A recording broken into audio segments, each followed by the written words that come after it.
اس کا کیا مطلب ہے کہ یہ آفت ختم ہو جائے، پھل کی آفت؟ تو فرمایا کہ حتیٰ تذہب کالا طلوع ثریا، یعنی ثریا ستارہ طلوع ہو جائے۔ اب یہاں اگر غور کرے تو ثریا ستارے کے طلوع ہونے کا مطلب یہاں یہ ہے کہ جب ثریا ستارہ طلوع ہوتا ہے تو تب ایسا موسم ہوتا ہے کہ اس میں پھل ایسی کنڈیشن میں آ جاتا ہے جس میں اس کے ضائع ہونے کا خطرہ ختم ہو جاتا ہے۔ کوئی زراعت ہے، کوئی باغ ہے، کوئی پھل ہے، کوئی اس طرح کی چیز، تو کیونکہ یہ ثریا ستارہ مئی کے اندر طلوع ہوتا ہے، بعض نے 12 تاریخ لکھی ہے، بعض نے 20 تاریخ لکھی ہے،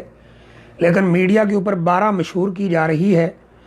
تو یہ وہ دن ہوتے ہیں، محدثین نے، شارحین حدیث نے لکھا، کسی ایک نے نہیں، کئی لوگوں نے لکھا کہ یہ وہ دن ہیں جب عرب کنٹریز یعنی خلیجی ممالک جو ہیں ان کے اندر گرمی شدید شروع ہو جاتی ہے، یعنی گرمی کا زور شروع ہو جاتا ہے، اور یہ وہ دن ہوتے ہیں کہ جب پھل اس کنڈیشن میں آ جاتا ہے کہ اب اگر کوئی آفت آ بھی جائے، کوئی آندھی طوفان آ بھی جائے، یہ پھل گر بھی جائے تو اس کے ضائع ہونے کا اب خطرہ ختم ہو گیا ہے۔ یعنی کھجور لگی، درختوں پہ پھل لگا، پہلے ایسے نشانات ظاہر ہوئے، پھر چھوٹا چھوٹا ہوا، پھر بڑھتے بڑھتے اس کنڈیشن میں آ جاتا ہے ان دنوں میں کہ اگر اللہ نہ کرے کوئی مصیبت آ بھی جائے، کوئی طوفان آ جائے، کوئی آفت آ جائے تو اس کے ضائع ہونے کا خطرہ ختم ہو گیا ہے۔ اب رسول اللہ صلی اللہ علیہ وسلم نے اس کے بیچنے کی اجازت دی ہے۔ تو کیونکہ ثریا ستارہ یہ مئی کے اندر طلوع ہوتا ہے، تقریباً آدھا مئی گزر چکا ہوتا ہے، اور ان دنوں میں عرب کنٹریز کے اندر شدید گرمی شروع ہو چکی ہوتی ہے، جو پھلوں کو یعنی اس گرمی کی وجہ سے کھجوروں کا پھل اس کنڈیشن میں آ جاتا ہے کہ اگر اب یہ گر بھی جائے، کوئی آفت آ جائے، کوئی آندھی آ جائے تو انشاءاللہ یہ ضائع نہیں ہوگا۔ اس لیے اگر مالک جو ہے، باغ کا مالک، کھجوروں کا مالک یا زراعت کا مالک، وہ کسی وجہ سے اسے بیچنا چاہتا ہے تو اب بیچ سکتا ہے۔ اس سے پہلے جب پھل اس کنڈیشن میں تھا کہ اگر آندھی آئی، طوفان آیا، کوئی چیز آئی تو یہ اگر گر جاتا ہے تو ذرا ضائع ہو جائے گا، کھانے پینے کے قابل نہیں ہوگا، تو تب اس کو بیچنا منع تھا۔ تو یہ اس کا مفہوم ہے۔ اب اگر غور کیا جائے تو اس کا بیماری کے ساتھ کوئی تعلق نہیں ہے، یعنی اس حدیث میں کوئی ایسے لفظ نہیں ہے کہ جب ثریا ستارہ طلوع ہوگا تو تمام دنیا سے بیماری ختم ہو جائے گی، اس کا اس کے ساتھ کوئی تعلق نہیں ہے، اور نہ ہی ایسے کوئی الفاظ نبی اکرم صلی اللہ علیہ وآلہ وسلم نے اس حدیث کے اندر بولے ہیں۔ شرح مشکل الاثار جو مشہور حنفی عالم امام طحاوی کی کتاب ہے، مشہور کتاب ہے، اس کے اندر اس کی شرح میں لکھا ہے کہ ان المقصود برفع الآہ عنہ ہوا ثمار النخل، کہ یہاں پر جو آہا سے مراد ہے کہ یہ آفت ختم ہو جائے، بیماری ختم ہو جائے، اس سے مراد کھجوریں ہیں، کھجوروں کا پھل ہے۔ یعنی وہ اس کنڈیشن میں آ جائے کہ اب اگر کوئی آسمانی آفت آتی بھی ہے، کوئی مصیبت آتی بھی ہے تو یہ پھل ضائع نہیں ہوگا۔ تو یہ مطلب ہے، نہ کہ یہ مطلب ہے کہ بیماریاں ختم ہو جائیں گی۔ اسی لیے مصنف عبد الرزاق کے اندر حضرت زید بن ثابت رضی اللہ تعالیٰ عنہ سے یہ قول مروی ہے، فرمایا کہ لا تبتاع الثمر یا ثمرہ حتی تطلع الثریا، کہ اس وقت تک تم لوگ پھل نہیں بیچ سکتے باغ کا جب تک ثریا ستارہ طلوع نہ ہو جائے۔ یہاں بھی اس حضرت زید بن ثابت رضی اللہ تعالیٰ عنہ کے قول سے یہ بات بالکل واضح ہے کہ یہاں مراد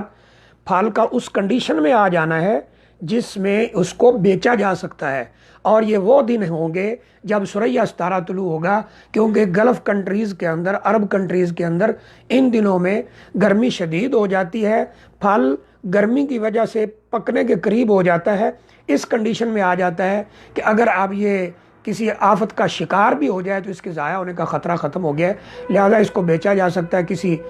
ضرورت کے تحت۔ تو اس سے فقط یہی مراد ہے، تو اس میں ایسی کوئی بات موجود نہیں ہے۔ دوسری بات اس سلسلے میں کہ بعض روایات میں یہ لفظ ملتے ہیں کہ جب ثریا ستارہ طلوع ہوگا تو تمام اہل بلد سے بیماری ختم ہو جائے گی۔ مثلا بعض روایات میں یہ ملتا ہے کہ اذا طالعت الثریا صباحا، جب صبح یعنی کسی رات کی صبح سریا ستارہ طلوع ہو جائے، رفعت الآہۃ عن اہل البلدی، تو وہاں کے جو لوگ ہیں جو ستارے کو دیکھے، جس علاقے میں یہ طلوع ہوا ہے، نظر آیا ہے، تو وہاں کے لوگوں سے بیماری ختم ہو جاتی ہے۔ اہل البلد کے لفظ یہاں بولے گئے۔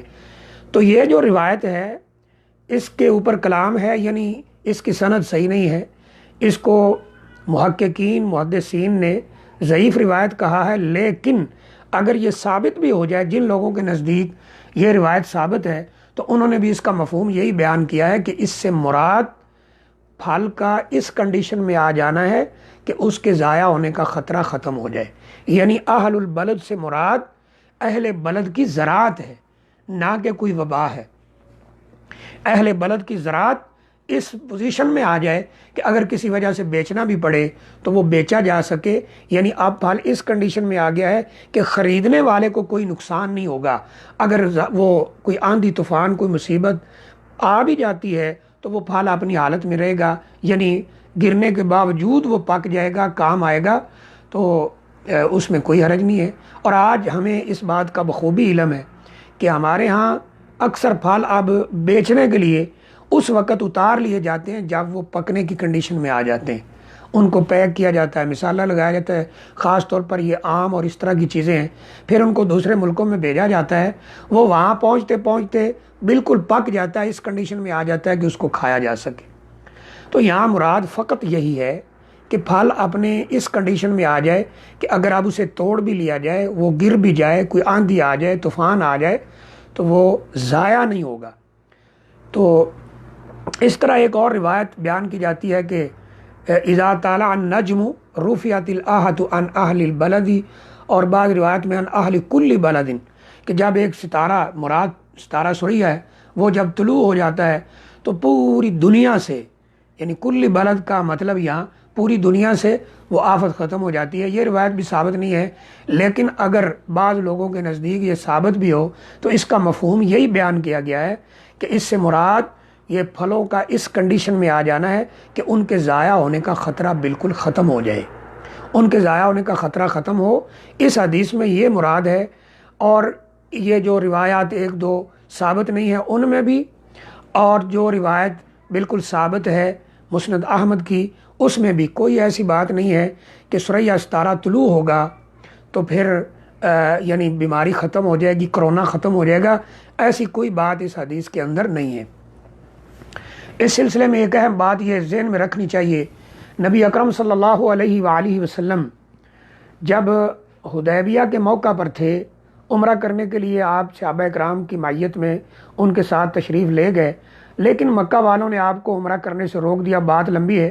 لیکن نبی اکرم صلی اللہ علیہ وسلم نے وہاں پڑاؤ ڈالا حدیبیہ کے مقام پر، جو مکہ مکرمہ سے تقریباً 30 کلومیٹر یا اس کے راؤنڈ اباؤٹ موجود ہے۔ وہاں پر آپ نے پڑاؤ ڈالا اور وہاں پر مکہ والوں سے بات ہوئی، وہ لوگ بات کرنے کے لیے آئے، صلح ہوئی، اس میں یہ طے پایا کہ اس سال آپ واپس چلے جائیں، اگلے سال عمرہ کے لیے آئیں، تو آپ نے اس شرط کو منظور کیا۔ وہاں پر آپ نے سار بھی مڑا دیا اور کچھ جانور جو بیت اللہ شریف کے لیے تھے وہاں کے ہدیہ اور نذرانہ کے لیے، وہ بھی وہاں ذبح کر دیے۔ تو بارش ہوئی، مشہور واقعہ ہے، جب بارش ہوئی تو نبی اکرم صلی اللہ علیہ وسلم نے، بارش رات کو ہوئی تھی، تو نبی اکرم صلی اللہ علیہ وآلہ وسلم نے اگلے دن فرمایا کہ اللہ تعالیٰ فرماتے ہیں، یعنی جس حدیث میں رسول اللہ صلی اللہ علیہ وسلم فرمائیں کہ اللہ فرماتے ہیں، وہ حدیث قدسی ہوتی ہے، تو اس میں فرمایا کہ اللہ تعالیٰ فرماتے ہیں کہ میرے بندوں میں سے کچھ لوگ مومن ہو گئے اور میرے بندوں میں سے کچھ لوگ کافر ہو گئے۔ صحابہ کرام نے پوچھا کہ اللہ کے رسول صلی اللہ علیہ وسلم اس کا مطلب کیا ہے، کچھ مومن ہو گئے کچھ کافر ہو گئے، کوئی ہمیں سمجھائیں۔ تو آپ نے فرمایا رات جو بارش ہوئی ہے، جس نے یہ کہا کہ یہ بارش اللہ کی طرف سے ہے، یعنی اللہ کے فضل و کرم سے ہے، وہ بندہ تو مومن ہے پکا، کیونکہ اس کا اعتقاد اور اس کا یقین اللہ پر ہے۔ اور جس نے یہ کہا کہ یہ بارش فلاں ستارے کی وجہ سے ہوئی ہے، فلاں ستارہ فلاں چال سے نکل کر فلاں چال میں چلا گیا ہے، ایک برج سے نکل کر، جیسے آج کل بتایا جاتا ہے، تو آپ نے یہ الفاظ فرمائے کہ جس نے یہ کہا کہ یہ بارش فلاں ستارے کی وجہ سے ہوئی ہے، تو وہ اس نے کفر کر دیا۔ تو غور کر لیں کہ اسلام کے اندر یہ ستارہ پرستی یا ستارے کا اثر ہونا، اس کا قطعاً کوئی وجود نہیں ہے، بلکہ رسول اللہ صلی اللہ علیہ وسلم کی ایک حدیث سنیں۔ یہ لوگ جو ستاروں کی چال بتاتے ہیں اور ستاروں کا حال بتاتے ہیں اور ستاروں کی نسبت سے لوگوں کی قسمت کا حال بتاتے ہیں، بلکہ افسوس کی بات تو یہ ہمارے اخبارات کے اندر یہ ایک باقاعدہ جو میگزین ہوتے ہیں اس میں باقاعدہ ایک مضمون آتا ہے آپ کا ہفتہ کیسے گزرے گا، اور اس میں آپ کی جو ڈیٹ آف برتھ ہے، تاریخ پیدائش، اس کے حساب سے آپ کا ستارہ نکالا ہوتا ہے اور اس میں لکھا ہوتا ہے یہ ہوگا، یہ ہوگا، اور بعض بے وقوف اس کے اوپر پورا یقین رکھتے ہیں، حالانکہ وہ اوور آل سی باتیں لکھی ہوتی ہیں، یعنی ایک سائیکی نفسیات سے کام لیا ہوتا ہے، اوور آل سی باتیں لکھ دی ہوتی ہیں۔ اب اگر کسی کو ایسا ہو گیا تو وہ فوراً کہتا ہے جی دیکھا اخبار میں آیا تھا میرا فلاں ستارہ ادھر کو چلا گیا، ادھر ہو گیا، ایک برج سے دوسرے برج میں، ایک مدار سے دوسرے مدار میں چلا گیا ہے، تو یہ ہو گیا، وہ ہو گیا۔ تو نبی اکرم صلی اللہ علیہ وسلم نے فرمایا من اتى الکاہن فصدقہ بما یقول فقد کفر بما انزل علی محمد صلی اللہ علیہ وسلم، فرمایا کہ اگر کوئی نجومی کے پاس آیا اور اس کی باتوں کی تصدیق کر دی، یعنی جو ستاروں کے حال بتاتے ہیں، نجم یہ ستارے کو کہتے ہیں، جسے نجومی ہے، کہ اس کے پاس آیا اور اس کی باتوں کی تصدیق کر دی تو اس نے نبی اکرم صلی اللہ علیہ وسلم یعنی محمد صلی اللہ علیہ وآلہ وسلم پر اترنے والی شریعت کا ہی انکار کر دیا، یا وہ آپ کے اوپر اترنے والی کتاب یعنی قرآن مجید کا انکار کر دیا۔ تو یہ نبی اکرم صلی اللہ علیہ وآلہ وسلم نے اتنے سخت لفظ بولے ہیں کہ جس نے اس کی تصدیق کی، اور بعض لوگ ویسے چلے جاتے ہیں تو اس کے بارے میں ایک الگ حدیث ہے۔ نبی اکرم صلی اللہ علیہ وسلم فرمایا، اس حدیث میں تو فرمایا تھا جو نجومی کے پاس آیا اس کی باتوں کی تصدیق کی تو اس نے شریعت کا کفر کر دیا، کتاب اللہ کا کفر کر دیا، اور ایک میں ہے کہ جو صرف ان کے پاس آیا، یعنی نہ ان کی کوئی بات سنی، یعنی نہ ان کی کسی بات کی تصدیق کی اور نہ ہی ان کی بات کو سچا جانا، صرف ان کے پاس آیا، ان کی باتیں سنی، بیٹھا،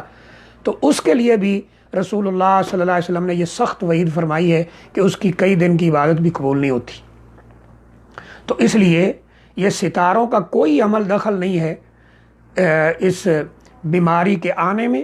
یا بیماری کے اٹھنے میں، بارش کے اترنے میں یا بارش کے رکنے میں، انسان کے بیمار ہونے میں یا صحت مند ہونے میں، یا روزی کا کھلا ہونے میں یا روزی کے تنگ ہونے میں۔ ستاروں کا کوئی عمل دخل نہیں ہے، اسلام کے ساتھ اس کا کوئی تعلق نہیں، یہ سب فراڈ ہے۔ اس لیے بیماری کو کسی ستارے کے ساتھ جوڑنا کہ وہ نکلے گا تو بیماری دنیا سے ختم ہو جائے گی، یہ بات صحیح نہیں ہے۔ کسی حدیث کے اندر کوئی ایسا اشارہ ملتا ہے جیسے میں نے عرض کر دیا ہے، تو آخر میں اللہ تعالیٰ سے دعا ہے اللہ تعالیٰ ہمیں اس بیماری سے نجات دے،